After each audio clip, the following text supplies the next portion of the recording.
One of the more notable outcomes of the recent U.S. presidential debate was megastar Taylor Swift's endorsement of Kamala Harris.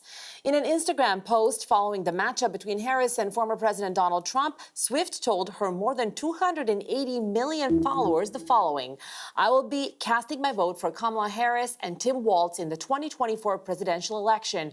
I think she is a steady-handed, gifted leader." The result of that post, according to vote.gov, a voter information site run by Federal General Services Administration, was that over 400,000 visits were directly from Swift's message to her fans in the days following the debate.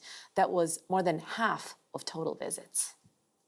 To talk more about this Swift effect and the power of celebrity endorsement, I'm joined by Abigail DeKosnik. She's an associate professor at the Berkeley Center for New Media at the University of California, Berkeley. Abigail, thank you so much. So lovely to speak to you again. Great to see you again, Deanna. Thank you for having me. Abigail, you and I spoke in those days shortly after Kamala Harris became the Democratic nominee for the 2024 election. We talked about all those memes and the power of those memes around her. Let's talk about somebody who holds almost, I think, uncontested pop culture sway right now, Taylor Swift.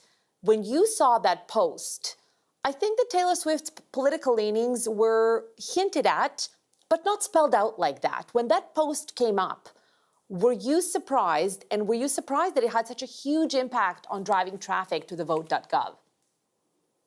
I definitely was not surprised it had such huge impact.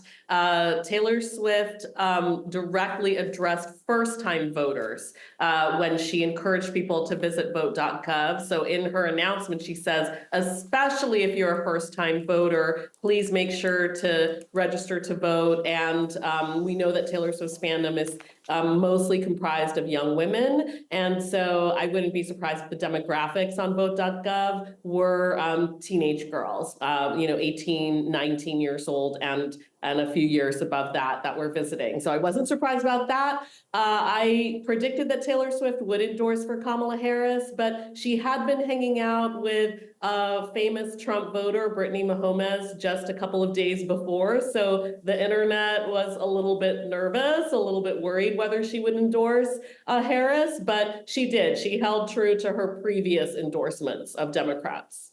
And I mean, kind of nice to see that in this polarized political scene, two friends who have, differing political views or opposite political views can still be friends. Tell me, what does someone like Taylor Swift, rather than just any other celebrity, what does she bring to the table when this endorsement is spelled out? And I should mention, I read just a little bit of it for our viewers, but it was quite long, and she put out some of her arguments and reasons why she will be voted for Kamala Harris and Tim Walz. What do you think she brings to the table that maybe no other celebrities do?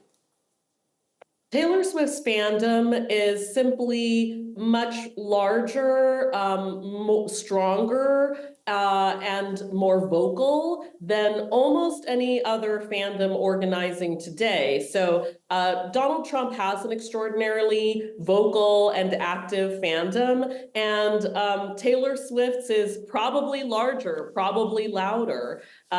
Taylor Swift's fans had already begun organizing for Kamala Harris's campaign well in advance of Swift endorsing. So Swifties for Harris is an active online group that has held fundraising calls, has done phone banking, themes their social media posts with Taylor Swift lyrics. So Taylor Swift's fandom is an organization. It is an organized movement. And not many celebrities or politicians out there have organized movements like Taylor Swift does. So when Taylor Swift came in and endorsed officially, that gave her fandom, her organization, its marching orders, its direction. Let's talk about, Stu, to bring up this sort of opposing point of view, Abigail. Studies have shown that some celebrity endorsement of politicians don't have the same impact. Even when we're talking about A-listers like George Clooney, Angelina Jolie, do you think that this falls under that same umbrella? Or do you think that there's something specific about Swift and her fan base that will make it immune to this? I mean, in a way, if we think about the narrative that has built around celebrities, especially Democrat-leaning celebrities, in fact, a celebrity's vote can almost damage a politician in some way because in some circles it's associated with that elitism, being out of touch with what regular people who are not billionaires want. Is there a danger in Taylor Swift's endorsement having this kind of a negative effect? Well, I think that in Swift's case, she is quite a controversial figure, actually, in the sense that she's quite divisive.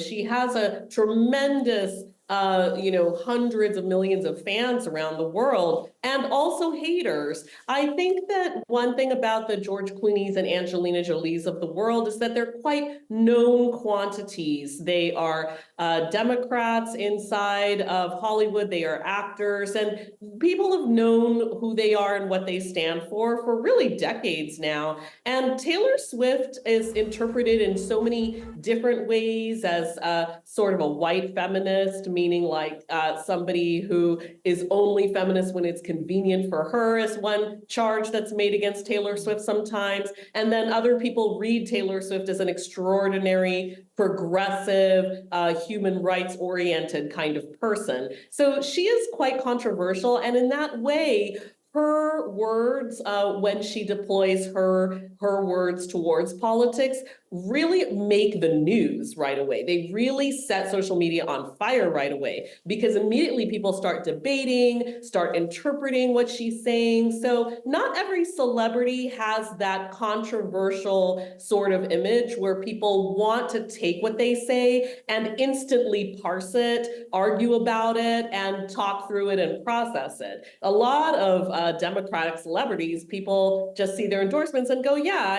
I knew that. I knew exactly what to expect from that person. But Taylor Swift is somebody that the public really wants to read and interpret. And she has kept her cards up until now reasonably close to her chest, unlike her love life, which we know a lot about through the headlines or her songs. This is something that has been somewhat of a secret up until now. Abigail, thank you so much for your time and your analysis. Really appreciate it. Thank you very much. Abigail DeKosnik is an associate professor at the Berkeley Center for New Media at the University of California, Berkeley.